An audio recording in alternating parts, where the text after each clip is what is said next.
company too? It's called Modus, and it's a business development and strategy company. And what was your previous position? I was executive director at the Business Incubator Center here in Grand Junction. And before that, I was chief financial officer of a company located in the incubator called Mountain Sprouts that made children's clothing.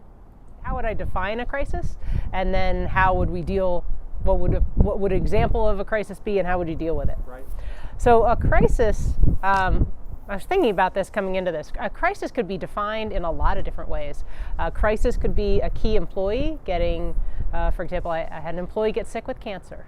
And when that's a key employee and that person's going to be away from work for a short period of time, potentially a long period of time, that's a crisis. We had potentially a crisis here in Grand Junction in sort of that 09-010 period when the natural gas industry pulled back, mostly because we'd been in a boom phase and we had been in a steady upward trajectory, and then all of a sudden it declined.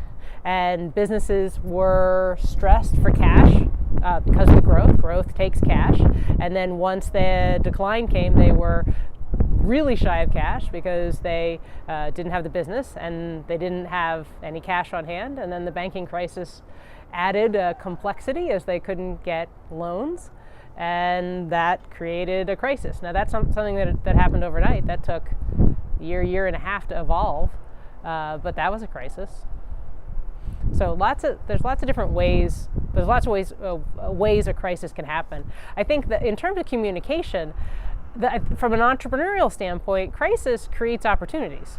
Crisis creates problems, but crisis also creates opportunities. You see this, for example, like when the United States goes to war, that's a form of crisis, and yet we normally see that the economy thrives during wartime eras as there's more business and more activity and lots of things to do.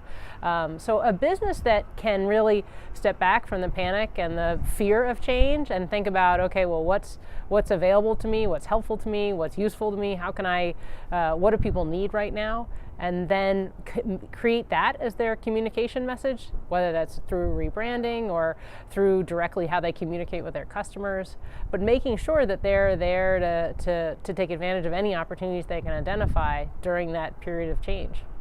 So what resources are available to businesses in a crisis looking for assistance? Looking specifically in Grand Junction? Or maybe in general? Grand Junction is a microcosm, but maybe kinds of agencies that you probably find anywhere. Sure. Well, I think there are, here in Grand Junction, there are a number of entities that support economic development. Crisis is a change by definition, and so economic developers want to see that change result in something positive. So turning to your economic development agencies is a good idea. Obviously, we have the Business Incubator Center is ideally positioned for that. During the natural gas crisis that I was just speaking about, we were inundated with businesses looking for how to retool their business operations, how to liquidate inventory, how to restructure staffing, all that kind of stuff, and they got advice from us on how to do that. There are organizations like the Grand Junction Economic Partnership that has things like tax credits and will help with land and location sourcing and things like that. The Grand Junction Area Chamber is a great resource in terms of networking and connecting with others that can help, because ultimately you're going to want to bring in additionally private sector partners. If you're in a crisis that's potentially damaging the brand and damaging your relationship with your customers, I think you'd want to work with a marketing or PR agency to help refine and improve your communications. Make sure that your website and your social media and everything you do to communicate about your company provides that reassurance and takes advantage of any opportunities that are out there. Your question was around use of social media in a crisis, how it can be done well and how it can be done poorly, and then how it can potentially exacerbate a crisis situation. So I want to answer those in a backwards order. Social media is a great way to exacerbate a crisis situation. When a business owner, for example, puts a message out on Facebook about how frustrated they are that they didn't get a business loan, or if they put a message out there about feeling stressed or angry. Even frankly, I think anything political at this point is fairly toxic in an environment where there's a lot of change going on. I don't think that's a smart move. It doesn't bring you allies. It just brings you people who are frustrated or going to unlike your business if you're a Facebook follower or things like that. It needs to be a positive messaging. It needs to be steady and consistent. And frankly, I think one of the most important things you can do in a crisis is convey a message of stability, consistency, strength, endurance, ability to innovate, ability to adapt with changes. And social media is a great way to do that. And that, I think that's not, we too often think about social media as just Facebook, particularly at least in my group of businesses that I work with. And to me, it's really more important to think about it as blogs and the message you put on your website, any updates you do, your LinkedIn presence, Pinterest, Instagram, if you have a more retail consumer type presence, but making sure that all of that is a business as usual message can be very reassuring when there's a crisis. I'll give an example. I have a company that I work with in upstate New York that does data storage, and we worked with them through Hurricane Sandy. So these guys bought these really cool underground silos from an abandoned military base in upstate New York, and they were going to do data storage in them. So they get the data storage up and going. They're providing it at a discounted rate, and they think this is kind of neat, but they find that there's a lot of competition, and they found it hard to get into the market, very price sensitive.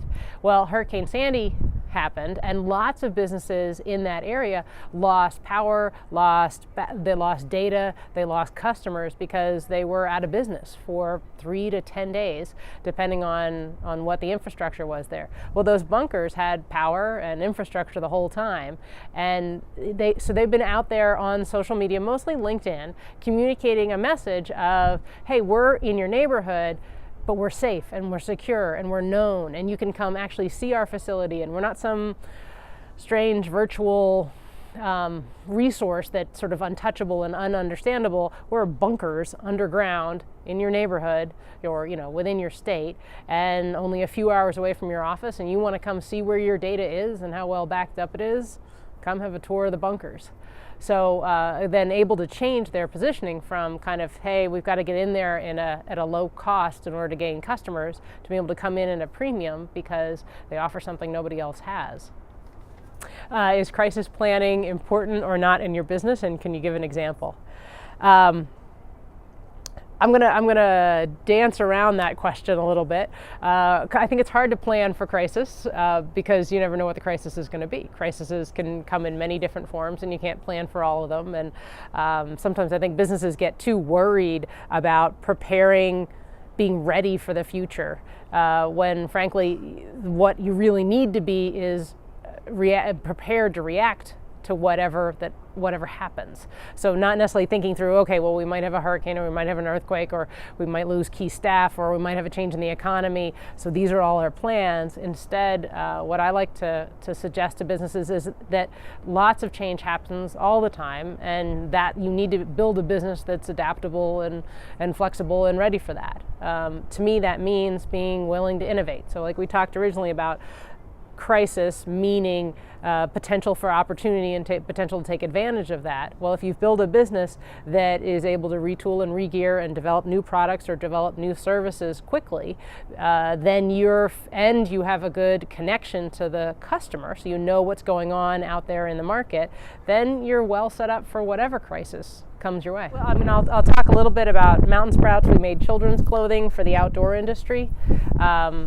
We went to a trade show so we sold to small outdoor shops mostly, so like a Summit Canyon type shop, and we went to a trade show and got there, and one of our we're this big, and our huge competitor offers a 25% off the entire line of kids clothing if you place an order at the show.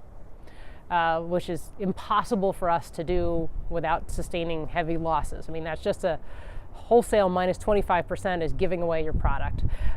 So they had issued a play that we couldn't compete with, and that show was a key show for us. I think that we weren't ready for that. I don't think we anticipated that in any way, shape, or form. We tried some additional giveaways and incentives, but ultimately I think the business really did well because we didn't overreact. Price competition is that kind of crisis makes you feel reactive, makes you feel like you have to drop prices right off the bat. But dropping prices also plays a signal to a lesser value. The brand that did this big discounting play, probably most of that product is going to sell at a discount because the store is going to feel comfortable saying, well, I can sell that at a lower price. And we were not interested in being a low-cost provider in that market. So frankly, in that case, I would say a lack of reaction ended up paying off for us in the end as we maintained a premium position.